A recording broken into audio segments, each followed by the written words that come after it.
ខ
្ញុំមានសំឡេងចង់បង្ហាញនេះបទចម្រៀងនៃទេពកោសលអ្នកគួរទទួលគ្រប់បណ្ដាញខ្ញុំដឹងថាអ្នកកំពុងតែលឺកុំធ្វើដូចជាមិនស្គាល់មិនថាកំណើតអ្នកមកពីណាសំបើបេះដូងទទួលស្គាល់ពួកយើងជាខ្មែរដូចតែគ្នាទេមិនមានគំនិតចង់បញ្ជាទេតែបើយើងមិនជួយរក្សាច្បាស់ជារលាយថ្ងៃមួយមិនខានទេ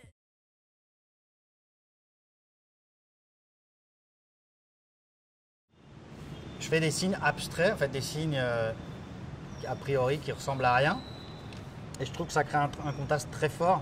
Un contraste très fort, ça... Ce que j'ai toujours envie de... En fait, l'effet que je veux que ça fasse, c'est que quand un passant marche dans la rue et qu'il rencontre une de mes peintures, qu'il s'arrête et qu'il dise « Je comprends tout ce qu'il y a autour, par contre ça, je ne le comprends pas ». Et là, à partir de là, je trouve que c'est super intéressant. À partir du moment où tu as réussi à ce que quelqu'un s'arrête et qu'il pense par lui-même au lieu d'emmagasiner tous ces stimulants visuels, d'en prendre plein la gueule, là, on fait le chemin inverse. C'est la personne qui commence à donner et à réfléchir.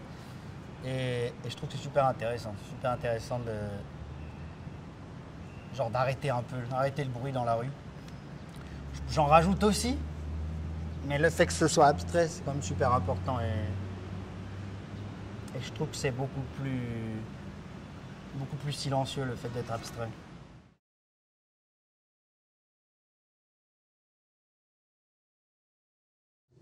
La danse Apsara, je ne sais pas si tu connais, c'est un langage. C'est un langage gestuel. Il y a à peu près 50 signes. Tous ensemble, ça représente... C'est des trucs assez sommaires, hein, la nature, des sentiments un peu simples et basiques à expliquer. Mais tous ensemble, ça fait un langage narratif. Et tu peux raconter des histoires. C'est un peu ça le but du jeu de la danse Apsara. Et je réutilise ces codes-là pour raconter d'autres histoires, transformer les signes, les réinterpréter et les arranger pour raconter une autre chose que le vocabulaire de base.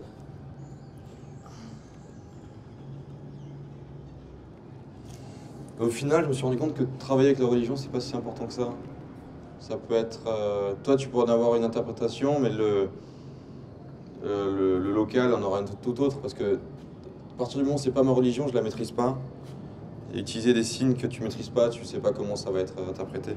Ça se trouve, tu fais quelque chose qui pour toi est juste joli, graphiquement acceptable, et ça veut dire quelque chose dans la culture du mec qui va voir ça, il a pas envie, ça, c'est une offense presque. Ça peut arriver.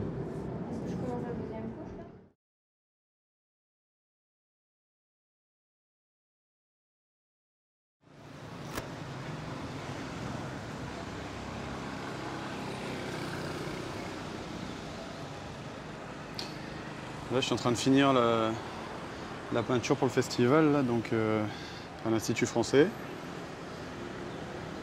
J'ai décidé de faire un naga, qui est un animal de la mythologie cambodgienne, qui représente la terre et l'eau,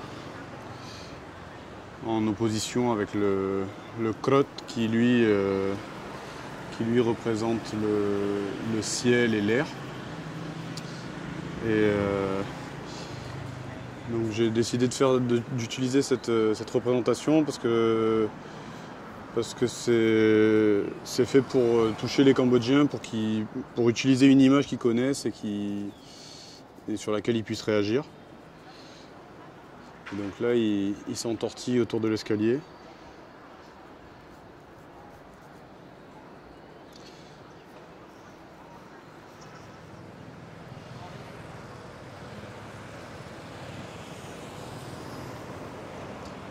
Lorsque je suis arrivé au Cambodge en 2007, au niveau de la scène street art ou voire même graffiti, il y avait quasiment rien. Les seules choses qu'on pouvait trouver, c'était quelques lettrages faits autour du lac, essentiellement par des touristes. Donc on ne peut pas vraiment parler de scène locale, mais plutôt uniquement de tourisme. Et du coup, il y avait... Ces dernières années, ça s'est un peu plus développé, mais ça reste quand même assez marginal. Et le but de ce festival, c'est un peu pour essayer de changer ça, essayer de faire rentrer cette pratique dans les mœurs, et faire en sorte que les gens connaissent et commencent à comprendre. Et puis peut-être pour la suite aussi, essayer d'avoir plus de facilité pour peindre plus et peut-être ouvrir aussi des vocations pour les générations à venir.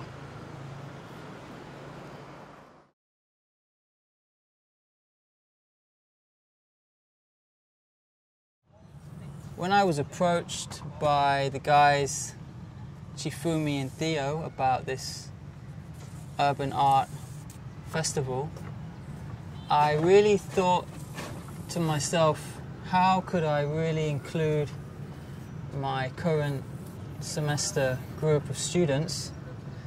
How could I include them into this project in order to expose to them the intricacies of painting on a wall? Because so often we rarely prepare students for, or rarely do they have the opportunity to draw in this type of environment. So I thought, what better way to do it than include them in a real-time project? So I decided to come up with this concept based on a previous illustration that I'd done for the Southeast Asia Globe magazine. And I wanted to try to introduce this kind of smorgasbord of activity, this daily visual feast that we are, as residents of the cities, so familiar with.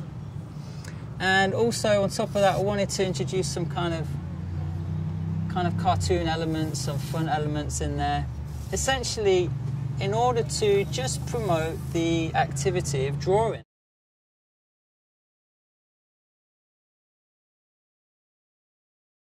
One of the main inspirations in my artwork and for me creating the artwork the way I create it, and the real driving force in my artwork is basically the exploration of my cultural identity. So when I say my cultural identity, I mean the fact is that I'm a person of mixed heritage.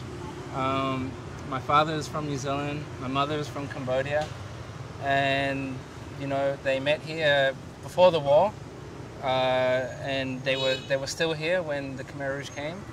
So there is that. I guess that's another deeper aspect in my artwork that maybe I explore later on. But really, it's really me exploring my culture, my two cultures, which is New Zealand and Cambodian. What inspired me to this detail that I put into my artwork is basically my own culture as Khmer culture, because I'm really interested in the Khmer ornament, you know, Khmer patterns that as you see at every Khmer temple, especially the wall of Angkor Wat.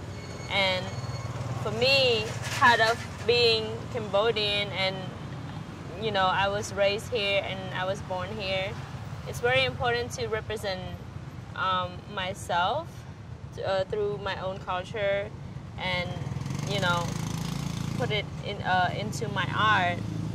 And But the point is, I just want to do something new too, because everybody can always do something out of the book of the Khmer ornament, but for what I become today and what made me who I am as an artist today is part of me being doing something new, like, you know, making this into more of the modern way and cooperate it into street art. So basically my biggest inspiration is the Khmer ornament and yeah, Khmer culture.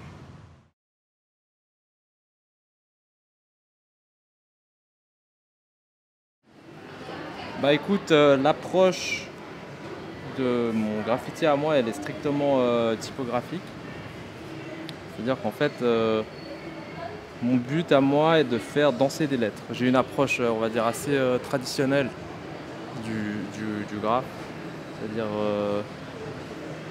en fait, on s'inspire de l'alphabet, on a notre blase, notre pseudonyme, et à chaque fois, on essaye de faire danser les lettres un maximum de manière à avoir un tout homogène. En fait, il y a plusieurs codes, comme le dessin, l'anatomie.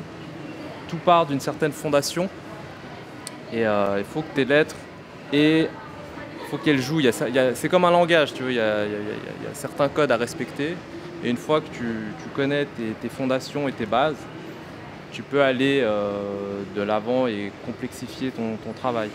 Et moi, le but, c'est de faire danser un maximum mes lettres avec du funk, du flow et du swing, et de les connecter entre elles, de leur donner du dynamisme, tout en justement gardant ces codes qui ont été posés par l'école new-yorkaise à la fin des années 70, début des années 80.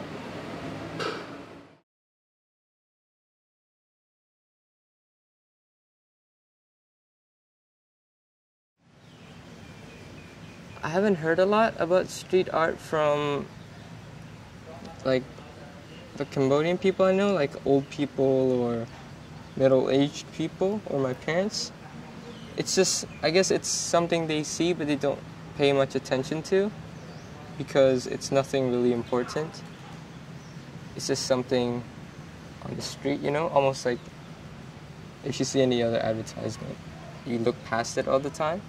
So it doesn't have a big impact on a lot of people yet.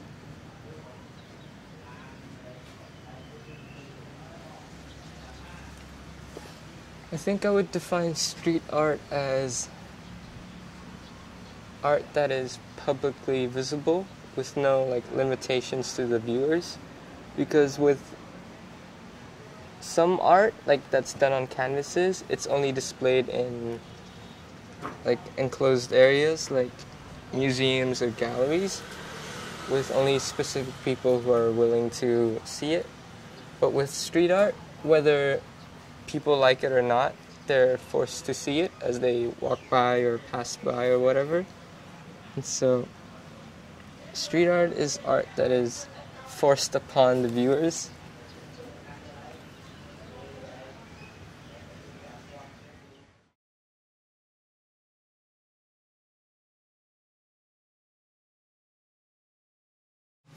The idea of my snake was that the meaning behind it is to show fear, like fear of losing something. So like in the surrounding